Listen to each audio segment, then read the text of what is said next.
জ্বলন্ত আগুনের তন্দুরের মধ্যে জীবনের ঝুঁকি নিয়ে ঝাঁপ দিয়ে পৃথিবীর সবচেয়ে প্রাচীন এই রুটি বানাচ্ছেন উজবেকিস্তানের ঐতিহ্যবাহী শহর সমরখণ্ডের এই বেকারির কর্মকর্তারা।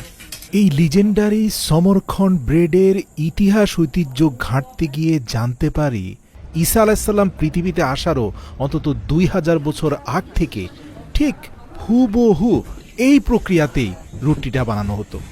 মানে বেকারির কর্মচারীরা এখনও রুটি বানানোর খামিরগুলোকে হাতে নিয়ে তার মধ্যখানে সেই 2000 বছর পুরনো কাঠের তৈরি মানপা দিয়ে খুব চমৎকারভাবে রুটিটাকে ঐতিহ্যবাহী শেপ দিচ্ছেন এবং মধ্যখানে কাঠের একটা স্টাম্প দিয়ে প্রাচীন সেই কারুকার্য এঁকে দিচ্ছেন এবং খুবই চমৎকারভাবে হাতের 3টি আঙ্গুলের মাথায় কিছুটা পানি লাগিয়ে কালো তিল বসিয়ে দিচ্ছেন।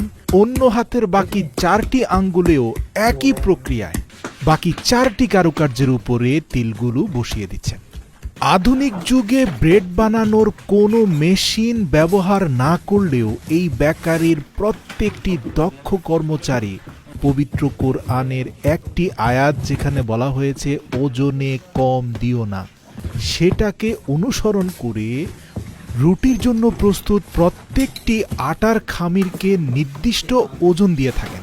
এই বেকারির ভিতর মাত্র আধা ঘন্টার সময় পার করলেই আপনার মনে হবে আপনি 4000 বছর পুরনো কোনো জায়গায় চলে গিয়েছেন, কেননা যে তন্দুরের মধ্যে এই রুটিগুলো বানানো হয় সেটাও 4000 বছর পুরনো টেকনোলজিতে আগুন জ্বালিয়ে উত্তপ্ত করা হয়। এবং যারা রুটিগুলো নিয়ে আগুনের তন্দুরের ভিতর ঝাঁপ দিয়ে প্রত্যেকটি স্থানে এক একটি করে রুটি বসিয়ে দিচ্ছেন, এদেরকে আমার বেকারির কর্মচারী মনে হয়নি, মনে হয়েছে প্রাচীন কোনো যোদ্ধা যারা তলোয়ার নিয়ে প্রস্তুত আছেন শত্রুপক্ষের সৈন্যবাহিনীকে মোকাবেলা করার জন্য। এদের শারীরিক সক্ষমতা, মানসিক শক্তি অত্যন্ত প্রবল, আর তাই তো ক্লান্তি কখনো এদের মুখের হাসি কেড়ে নিতে পারে না। অকপটে সবাইকে বলে এই রুটি বানানোর মাধ্যমে আমরা আমাদের জীবনের মানে খুঁজে পাই। আমার কাছে সবচেয়ে অবাক লেগেছে রুটির মণ্ড তৈরি করার জন্য এই যে মেকানিক্যাল মিক্সারগুলো, এখানে 62 কিলোগ্রাম আটার সাথে পানি, লবণ এবং ইস্ট ব্যতীত কোনো সিক্রেট মশলা বা কিছুই তারা দেয়নি। কিন্তু তারপরেও যখন পূর্ণাঙ্গ রুটিটা তান্দুর থেকে বের করা হয়, এর সুঘ্রাণ চারপাশে ছড়িয়ে পড়ে এবং বর্তমান পৃথিবীর বিভিন্ন দেশ থেকে উজবেকিস্তানের সমরখণ্ডে লক্ষ লক্ষ পর্যটক ছুটে আসেন এখানকার ইসলামিক ইতিহাস ঐতিহ্য দেখার পাশাপাশি এই পৃথিবীর সবচেয়ে প্রাচীন রুটি তথা লিজেন্ডারি সমরখণ্ড ব্রেড খাওয়ার জন্য।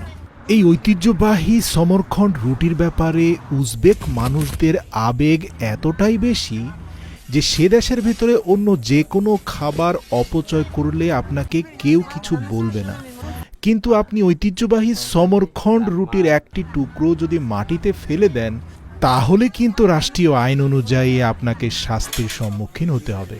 তারা বিশ্বাস করে এই রুটির যে আকৃতি তার ভিতরে তাদের দেশের ঐতিহ্য এবং ঐক্য তারা ধারণ করে রেখেছে। এর জন্য যে কোনো অনুষ্ঠানে গোল আকৃতির একটি রুটিকে মধ্যখান দিয়ে ফাটিয়ে কয়েকটি টুকরো করে প্রত্যেকে এক একটি টুকরো হাতে নিয়ে তারা নিজেদের মধ্যে ঐক্যবদ্ধ থাকার শপথ করে, কেননা তারা এই রুটির আকৃতিটাকে ঐক্যের সর্বশ্রেষ্ঠ নিদর্শন হিসাবে মনে করে।